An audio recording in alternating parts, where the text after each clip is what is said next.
Om Swastiastu, jumpa lagi dengan saya Cokorda Udiana Nindya Pemayun, staf dosen di Institut Seni Indonesia Denpasar. Hari ini dalam program Merdeka Belajar, saya bersama Pak Murdana sebagai pembimbing juga di kelas Merdeka Belajar ini akan berbincang-bincang dengan pemilik museum, Pak Ngurai. Om Swastiastu, Pak Ngurai. Terima kasih ya, mahasiswa juga semuanya.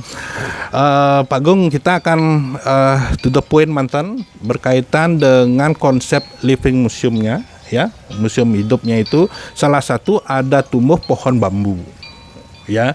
Nah, di areal museum ini sebagai edukasi dalam pendidikan Merdeka Belajar, mohon sedikit cerita-cerita terkait dengan konsep museum hidup yang Pak Gung pikirkan untuk kedepannya nih terhadap satu pohon yang ada seperti konten yang lalu nih adalah bambu, Pak Gung. Nah, kira-kira ya memang sebetulnya jujur aja kalau Arma ini kan satu bagian yang terkecil dari konsep living museum di Bali.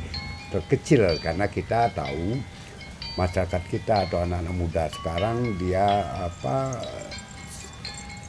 itu tadi saya katakan tidak mau luangkan waktu untuk menyendiri merenung di samping aliran sungai, menyadarkan diri kita. Betul. Karena proses membangun sadar itu kan panjang. Betul. Sehingga kita dari tidak tahu menjadi tahu.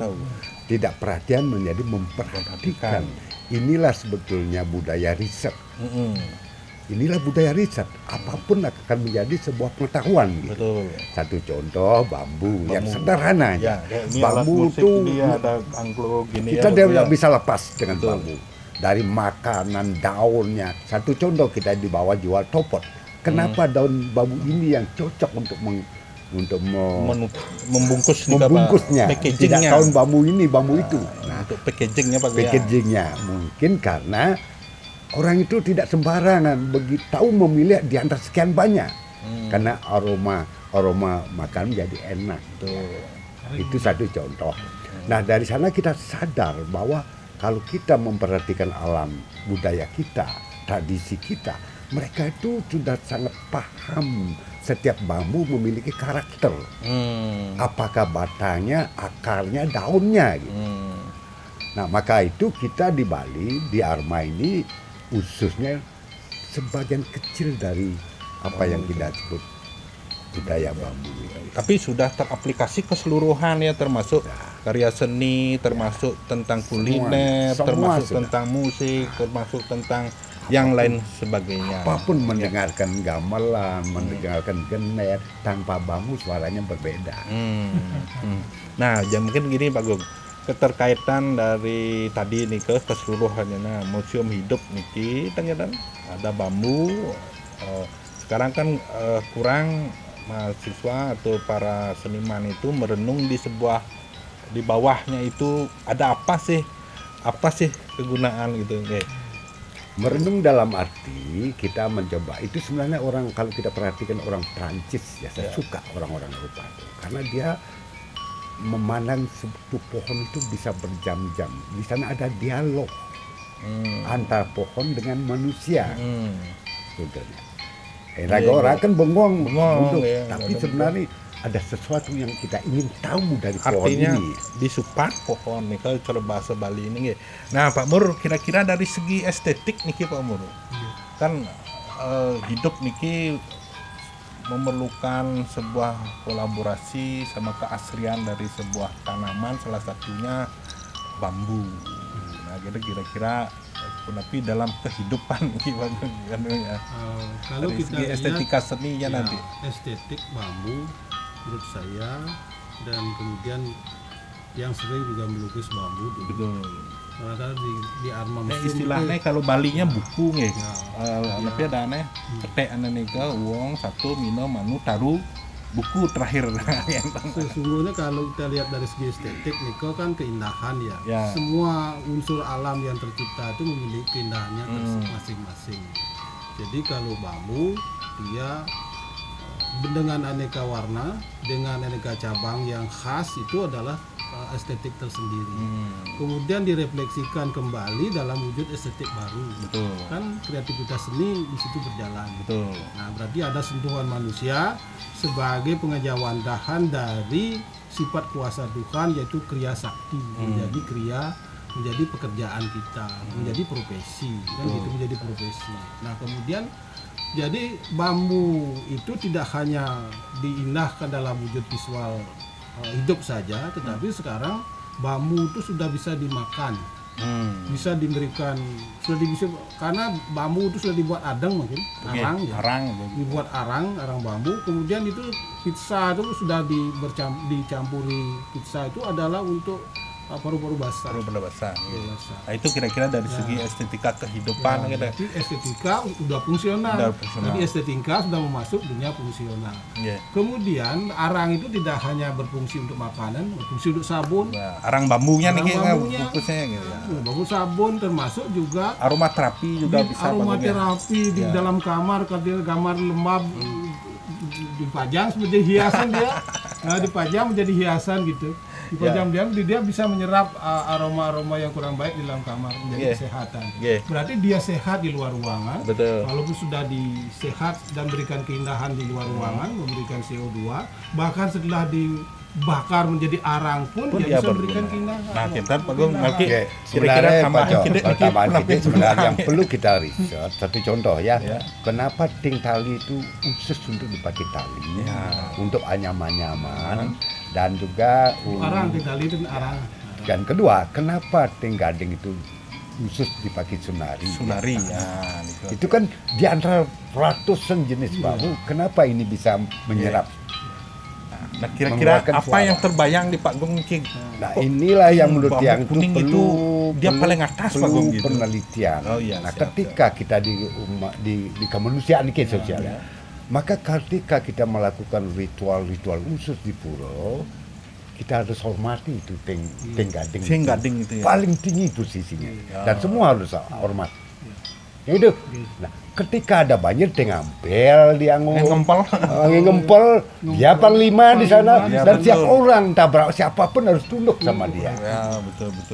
Kita manusia atau mereka bambu, tetapi setiap bambu memiliki fungsi masing-masing. Nah, satu contoh lagi. Kenapa ting gading cocok dipakai niki angklung niki mengeluarkan suara yang aura atau suara yang benar-benar menyentuh. Suara seperti suara termasuk bila ada genden juga panggungnya bung genden. Persis. Ini berarti kan ini pilihan. Dan hanya ini yang lain tidak boleh iri. Maka kalau jago Gesing tapi kalau bubu nih kan yang tergantung suara yang dia butuhkan. Suara yang dia butuhkan. Kalau ting semat beda lagi. Nah, ting semat beda lagi. Ya perlu ada konsorsium untuk penelitian di sana itu ya. Coba ting ampel yang utali kan tidak mungkin. Ting ampel bagi sunari tidak mungkin. Ting ampel anggo semat tidak mungkin. Nah, inilah kenapa itu yang perlu kita. Berarti fungsinya luar biasa. Kita bisa belajar dari fungsi-fungsi kebenaran, fungsi-fungsi sosial dari kehidupan bambu. Dan kegunaannya Pak Gung ya. Kegunaannya maka kita ramu-ramu punya. Deso kalau patro. Ya, baik Pak. Tapi saya tambahkan ini berkaitan dengan pengalaman di kehidupan. Karena dia kan sering juga menjelajah ya.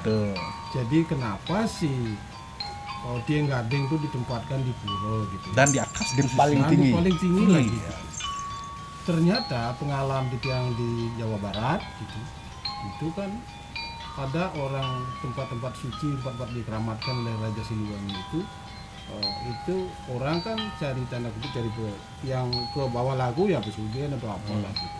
Nah, ternyata terapi yang paling penting mengantisipasi itu adalah salah satu ting gading memiliki jiwa mistik untuk mengantisipasi hal itu. Betul. Nanti kan berarti ada mistik, berarti ada nilai apa namanya? Termasuk nastane nunggu genahang tirta nih kan. Ya.